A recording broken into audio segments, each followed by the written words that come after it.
देख रहे हैं इन डार्क राजकुमार के साथ। तो चलिए बढ़ते हैं आज की कहानी की ओर। दोस्तों, अंधेरे की उस मोटी चादर के बीच विशाल नाम का एक बूढ़ा आदमी चिलम पीता हुआ अपने घर के बाहर बैठा था। उसके घर के बाहर चबूतरा बनाया गया था। आसमान में चांद की रोशनी भी गायब थी। शायद शास्त्रों के अनुसार अभी चांद उगा नहीं था या फिर छिप चुका था। अरे विशाल अंकल जी, देर रात यहाँ क्यों बैठे हैं? ठंड लग जाएगी और आज डॉक्टर भी नहीं मिलेगा। इससे अच्छा है घर चले जाओ। विशाल को ये बात कतई पसंद नहीं आई। बूढ़े दादा विशाल अपने हाथ में लकड़ी लेते हुए उस नौजवान का पीछा करने लगे जो अंदर में कहीं लुप्त हो चुका था। हालांकि उसने सफ़ेद कलर का शर्ट पहन रखा था। विशाल के घर वाले यही सोच रहे थे कि दादाजी घर के बाहर बैठे होंगे और चिलम पी रहे होंगे, जिस वजह से उन्होंने ज़्यादा ध्यान नहीं दिया। दूसरी तरफ विशाल उस मनहूस लड़के को अब ढूंढने लगे। अपने घर से तकरीबन आधा किलोमीटर का रास्ता तय करने के बाद वो गांव के बाहर तक पहुंच गए। लेकिन गांव के बाहर तक पहुंचने के बाद उन्हें ऐसा लग रहा था कि वो किसी असामान्य जगह पर पहुंच गए हैं, जहां पर लंबे लंबे पेड़ पौधे और साथ ही कुछ अजीब अजीब जानवरों की आवाज़ें सुनाई दे रही थी। विशाल ऊंची आवाज़ में बोला, कौन है यहाँ पर? लेकिन उसके सामने से कोई भी उत्तर नहीं आया। विशाल बार बार किसी से सवाल पूछने की अब कोशिश कर रहा था, लेकिन वहाँ कोई नहीं था। इतने में उसके पीछे से किसी ने उसे जोर से धक्का मार दिया और वो धड़ाम से नीचे गिर पड़ा।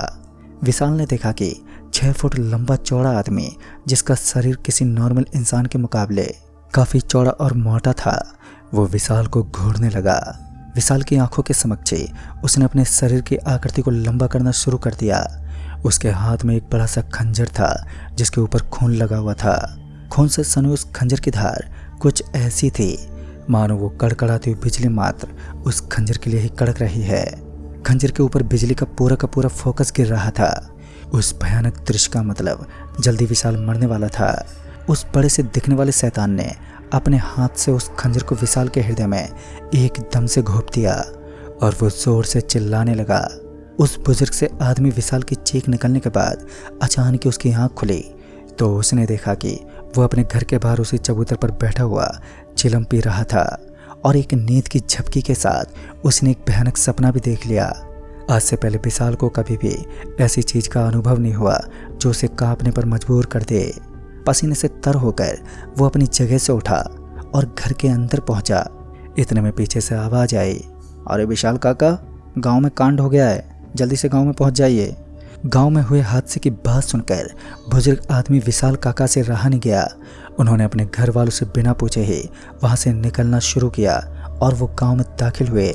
कुछ पल के बाद जब वो गांव के अंदर पहुंचे तो वहां लोगों की भीड़ लगी हुई थी। चारों तरफ एक बड़ा घेरा बनाकर लोगों ने किसी को बीच में ले रखा था। किसी तरह बीच बचाव करते हुए जब विशाल काका उस घेरे के अंदर पहुंचे तो उनके पैरों तले जमीन खिसक गई। एक आदमी जो जमीन पर पड़ा हुआ था और उसके सीने से खून निकल रहा था। ऐसा लग रहा था मानो किसी लावारिस और भयभीत आदमी ने इसके सीने में खंजर घोंप दिया हो। विशाल काका को कुछ याद आने लगा, क्योंकि कुछ पल पहले ही उन्हें एक बहुत बुरा सपना आया था और अब उन्होंने सपने को हकीकत में देख लिया। जब इस आदमी को मरा हुआ देखा तो गांव के लोगों ने बताया कि इसके सीने में सफ़ेद रंग का बड़ा सा खंजर घोंपा गया था। इतनी जोरदार सर्द होने के कारण उस आदमी को पकड़कर गांव के धर्मशाला रूम में पहुंचाया गया और वहीं पर आज रात उसकी बॉडी को रोकने का निर्णय लिया गया। रात के 1:15 बजे एक बार फिर कुछ ऐसा हुआ जिसने गांव को हिलाकर रख दिया। अचानक ही गांव के अंदर से औरत के रोने की आवाज़ आई। यह आवाज़ इतनी ज़्यादा तेज थी कि सभी लोगों के रोंगटे खड़े हो गए। उन्हें इस बात का अंदाज़ा हो चुका था कि कुछ तो बुरा हुआ है, जिसके बारे में अज्ञात करना तो उनके लिए भी सक्षम नहीं था। जब वो गांव में पहुंचे तो उन सभी की नज़र गांव के वृक्ष पर बैठे एक भयानक से पक्षी पर गई। कुछ लोग बोल रहे थे यह एक निसी डाक है जो लोगों का मात्र खून पीता है, यह बस खून का प्यासा है। तो वहीं कुछ लोगों का मानना था कि कुछ ही दिनों पहले एक भयानक राक्षस के आतंक से इस गांव के अंदर भूचाल सा मच रहा है और असल में यही वो शैतान है। कुछ समय तक तो गांव वालों के बीच वार्तालाप चलती रही, लेकिन कब वो भयानक सा दिखने वाला जानवर उनकी आंखों से ओझल हो गया उन सबको पता ही नहीं चला।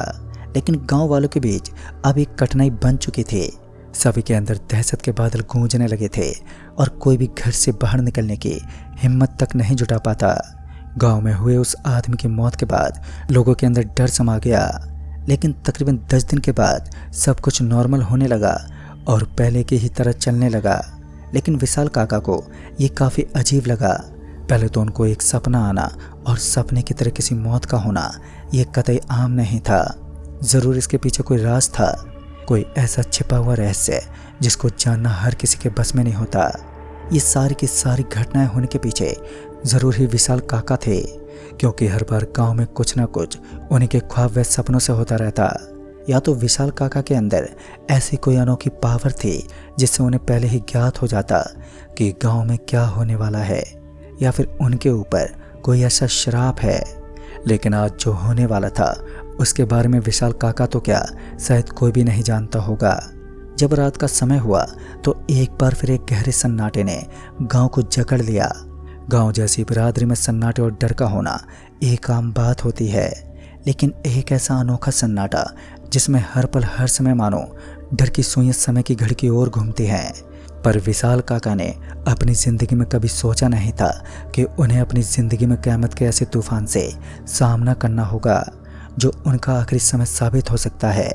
रात के समय जब एक बार फिर विशाल काका बेफिक्र होकर अपने घर के बाहर बनाए गए चबूतरे पर बैठे थे तो उन्हें पायलों की आवाज़ सुनाई दी। पहले तो उन्हें लगा शायद उनकी बहू होगी। छन छन की आवाज़ झाड़ी की तरफ से आने लगी तो उन्हें शक होने लगा कि ज़रूर कुछ तो गड़बड़ है। बिना किसी चीज़ को सोचे समझे वो उस बड़ी सी झाड़ी के पास पहुंच गए। तभी एक कांटा उनके पैर में चुभ गया, लेकिन उन्हें बिल्कुल भी दर्द महसूस नहीं हुआ। ऐसा लग रहा था मानो उनका शरीर सुन पड़ चुका है। पीछे से आ रही आवाज़ों को भी वो सुन नहीं पा रहे थे। हल्की फुल्की आवाज़ तो मानो उनके कानों तक सुनाई भी नहीं देती। इसी बीच झाड़ी के ऊपर से कुछ नीचे गिरने लगा। उस अंधेरे में उन्हें ठीक से तो दिखाई नहीं दे रहा था, लेकिन जब उन्होंने अपनी गर्दन को पीछे की तरफ घुमाया तो उन्होंने देखा कि झाड़ी के ऊपर से बालों की एक चोटी नीचे की तरफ पहुंच चुकी थी। एक लंबी चोटी जो किसी आम औरत की नहीं थी। इसी बीच उस जानलेवा सी दिखने वाली चोटी ने विशाल काका के पूरे शरीर को जकड़ लिया और उन्हें हवा में उठा दिया। अब बारी थी उनकी गर्दन की, जिसे दबोचते ही विशाल काका की आंखें ऊपर चढ़ने लगी। उनका गला सूख चुका था। मौत का समय समीप था, लेकिन किस्मत अच्छी थी कि झाड़ी की एक शाखा अचानक ही टूट गई और उस शाखा के टूटते ही वो धड़ाम से नीचे गिर गए। भाग्य ने उनका साथ दिया कि अभी तक उनकी हड्डी पसलियां सही सलामत थे। दौड़ते चिल्लाते वो वहां से निकलने की कोशिश तो कर रहे थे, लेकिन उन्हें ऐसा एहसास हो रहा था कि पूरी तरह आवाज़ देने के बाद भी उनकी मदद करने वाला वहां पर कोई मौजूद नहीं है। उसकी एक वजह यह भी थी कि उनकी आवाज़ शायद उस माया भ्रम में फंस रही थी। इतनी ज़ोर ज़ोर से चिल्लाने के बाद भी अगर कोई सुन नहीं पाता तो इसका एक ही अर्थ होता है कि किसी ताकत ने आपके ऊपर अपना जाल बुन रखा है। कुछ तो हो रहा था उनके साथ, जिसकी वजह से विशाल काका उन सारी आवाज़ों को सुनने और आवाज़ देने में नाकाम थे, जिसके लिए वो काफ़ी देर से कोशिश कर रहे थे। विशाल काका को खुद ही हिम्मत जुटानी पड़ी। विशाल काका अपने प्रभु श्री राम का स्मरण करने लगे, लेकिन कहते हैं ना, जब इंसान की किस्मत खराब होती है तो चाहे वो कुछ भी कर ले, किसी भी हद को पार करने की कोशिश करे, लेकिन इतनी आसानी से अपनी मुसीबतों को टाल नहीं सकता। और विशाल काका के साथ भी ऐसा ही हो रहा था। फिर कुछ देर के बाद पता नहीं क्यों, लेकिन जोरों से चक्कर आने की वजह से वो धड़ाम से नीचे गिर गए। और जैसे उन्होंने अपनी आंखें खोली तो उन्होंने देखा कि वो अपने ही गांव के खुले एरिया में गिरे थे, जहां पर चारों तरफ शमशान घाट की तरफ पसरी हुई वो जमीन एकदम खामोश लग रही थी। वहां से किसी की आवाज़ तक नहीं निकल रही थी। ऐसा लग रहा था मानो पूरा का पूरा गांव एकदम से सुनसान हो चुका है। एक खुले गांव में अकेलेपन में विशाल काका बड़े ही चुप लग रहे थे। उनके ऊपर गांव का सबसे बड़ा पेड़, जो बरगद का पेड़ था, वो अपनी घनी छाया लेकर छाया हुआ था। ऐसा लग रहा था मानो विशाल काका किसी पेड़ के नीचे नहीं बल्कि काल के नीचे खड़े हों। तभी विशाल काका ने बहुत कोशिश की, लेकिन अपने बुढ़ापे के कारण वो ज़्यादा देर तक आवाज़ नहीं लगा पाए। और फिर सब कुछ इस तरह खामोश होता देख खुद भी डर के मारे नीचे गिर पड़े। नीचे गिरने का मुख्य कारण यही था कि डर के मारे विशाल काका एकदम से बेहोश हो गए और उसके बाद पानी के कुछ छींटे जब उनके मुंह पर पड़े तब जाकर उन्होंने अपनी आंखें खोली। तभी उन्होंने देखा कि सारे परिजन उनके अगल बगल में बैठे थे और उनके उठने की तमन्ना कर रहे थे। जब सभी ने देखा कि काका को होश आ गया है, तब उनसे पूछने लगी कि ऐसा क्या हुआ था जिस वजह से वो इस तरह जमीन पर गिर गए। सारी घटना विशाल काका ने अपने परिजनों के सामने रखी।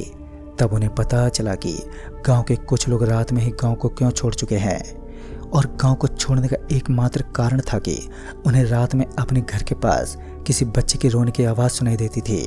साथ ही एक पक्षी जो निसी डाक का रूप लेकर सभी को डराने के साथ मार भी रहा था, और उस भयानक हैवान के आतंक से लोगों ने उस गांव को छोड़ दिया।